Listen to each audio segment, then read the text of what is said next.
Happy Diwali everyone. అందరికీ దివాళీ శుభాకాంక్షలు.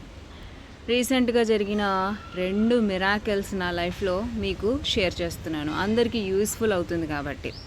So యూజువల్గా స్కూల్ హెడ్గా, స్కూల్ డైరెక్టర్గా నేను మా స్టాఫ్ అందరితో మెడిటేషన్ చేపిస్తూ ఉంటాను, ప్రాక్టీస్.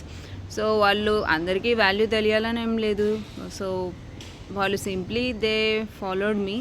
కానీ వాళ్ళు మిస్ అయిన థింగ్స్, ఒకరికి బ్లాక్ బెల్ట్ చైన్, ఇంకొకరికి గోల్డ్ రింగ్, ఇంకొకరికి డిజిటల్ పెన్, సో అట్లీస్ట్ 5 మెంబర్స్కి వాళ్ళు మిస్ అయిన థింగ్స్ దొరికినాయండి. అండ్ రీసెంట్లీ మా పనమ్మాయి తన కొడుకు ఏదో చిన్న పెట్టి కేసులో జైలుకి వెళ్ళాల్సి వచ్చిందండి. తనతో పాటు నేను కూడా వెళ్ళాను. కోర్టులో లాయర్తో మాట్లాడడం లాంటి చిన్న చిన్న పనులు. దసరా వెకేషన్ కాబట్టి ఫ్రీగానే ఉన్నాను కాబట్టి వెళ్ళాను. బట్ ఇంకా రావట్లేదు అంటే దానికి కళ్ళు మూసుకొని కూర్చునేది ఏంటమ్మా, నాకు ఇంత టెన్షన్గా ఉంటే అని చెప్పి she simply neglected my words and ignored me. కానీ ఒకరోజు తిట్టి, నువ్వు ఇంత టెన్షన్ పడుతున్నావు, ఇంత వర్కౌట్స్ చేస్తున్నావు, సో ఇంత కష్టపడుతున్నావు, ఒక 5 minutes నువ్వు కూర్చొని నువ్వు ఒక మెడిటేషన్ చేయలేవా అని చెప్పి తనతో నేను ప్రాక్టీస్ చేయించడం జరిగింది. And you don't believe, out of 3 రిమాండ్స్లో తనకి ఒకటి ఇష్యూ అయిపోయింది, ఇంకొక 2 మిగిలినాయి. అయితే దానికి కూడా తను మధ్యలో టెన్షన్ పడింది, నమ్మకం లేక. సో మళ్ళీ నేను ఫోర్స్ఫుల్లీ ప్రాక్టీస్ చేయించాను.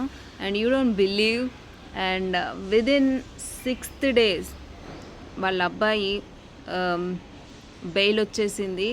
ఏడ్చుకుంటూ వచ్చి అమ్మ అని చెప్పి, ఆ ఎమోషనల్ సీన్ ఉందండి. దట్ ఆ అమ్మాయి చెప్తుంటే కళ్ళ నీళ్ళు వచ్చేసినాయి. తల్లి కొడుకు ఇద్దరు పట్టుకొని ఏడ్చేశారంట. అండ్ ఈ విషయం నాతో చెప్పడానికి పరిగెత్తుకుంటూ వచ్చి నన్ను గాల్లో పైకి తేల్చేసి నన్ను చుట్టూ రౌండ్స్ తిప్పేసింది దాని ఆనందం వ్యక్తం చేయడానికి. సో మాస్టర్స్, మెడిటేషన్ అంటే దాట్ మచ్ పవర్ఫుల్. సో అందరూ ప్రాక్టీస్ చేయండి. ఎలా అంటే జస్ట్ ఒక చిన్న గైడెడ్ మెడిటేషన్తో స్టార్ట్ చేయండి. యూట్యూబ్లో చాలా ఉంటాయి.